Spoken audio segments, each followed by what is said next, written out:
당대표 직무대행의 발언이 있겠습니다. 미국 대선이 99일 앞으로 다가왔습니다. 선거 결과에 따라 국제 질서가 탈냉전 이후 최대의 변화에 직면할지도 모른다는 예측들이 쏟아집니다. 세계 각국도 상황을 예의주시하며 동분서주하고 있습니다. 그러나 윤석열 정권은 이런 엄혹한 정세 변화에 홀로 눈 감고 귀를 막으며 방송장악의 소중한 국력을 허비하고 있습니다.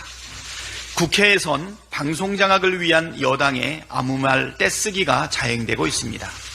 세상이 어떻게 돌아가든지 전혀 관심이 없고 그저 권력 유지에만 몰두하고 있는 그 대통령의 그 여당다운 한심한 작태입니다.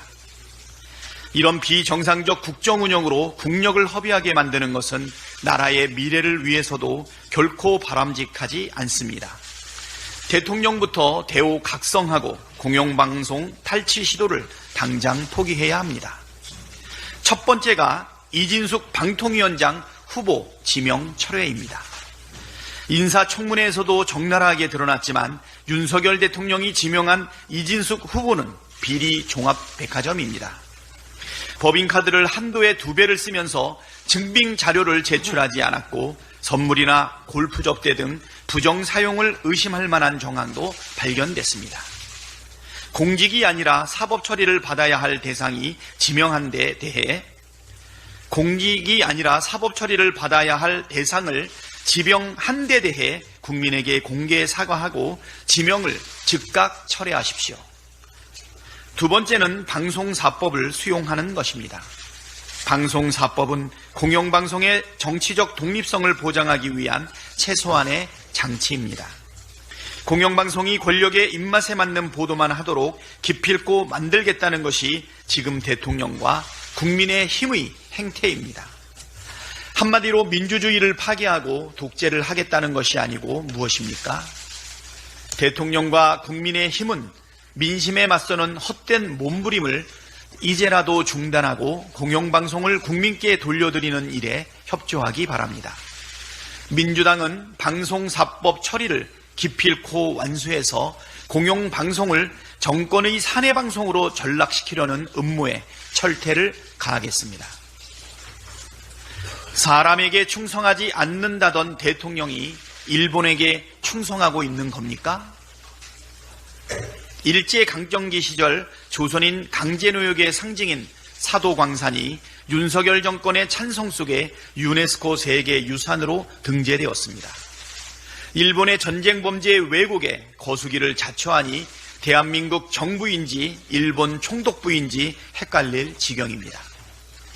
지금도 일본은 조선인 동원의 강제성을 조금도 인정하지 않고 있습니다. 그런데도 정부는 사도광산에서 한참 떨어진 곳에 관련 전시물을 설치하겠다는 일본의 공수표만 믿고 덜컥 일을 저질렀습니다. 지난 2015년 군함도의 세계문화유산 등재 당시에도 일본은 강제동원 기록 명시를 약속했지만 이를 전혀 지키지 않았습니다. 이런 전과를 뻔히 알면서도 또다시 일본이 하자는 대로 반인륜적 전쟁 범죄의 부정과 은폐에 손을 빌려준 것입니까? 지난해에는 오므라이스 한 그릇에 강제징용 피해자들의 피눈물을 팔아먹더니 이번엔 사도광산 문제까지 일본에 퍼준 꼴이 됐습니다. 후쿠시마 핵 오염수와 강제징용, 일본 군용기 위협비행, 위안부 문제까지 윤석열 정권은 일본이 원하는 모든 것을 상납했습니다. 오죽하면 일본 내에서 독도 문제까지 윤석열 정권 임기 내에 해결해야만 한다는 목소리까지 나오겠습니까? 그러니 국민 눈에 이 정권이 일본의 허수아비로 보이는 것입니다. 역사를 부정하고 외면하는 권력은 존재할 자격조차 없습니다. 민주당은 대한민국의 존엄과 자존심을 파괴하는 윤석열 정권의 망국적 일본 퍼주기에 강력히 맞서겠습니다. 정권의 외교 무능과 참사에 대한 철저한 진상조사와 더불어 그에 따른 엄중한 책임을 반드시 묻겠습니다.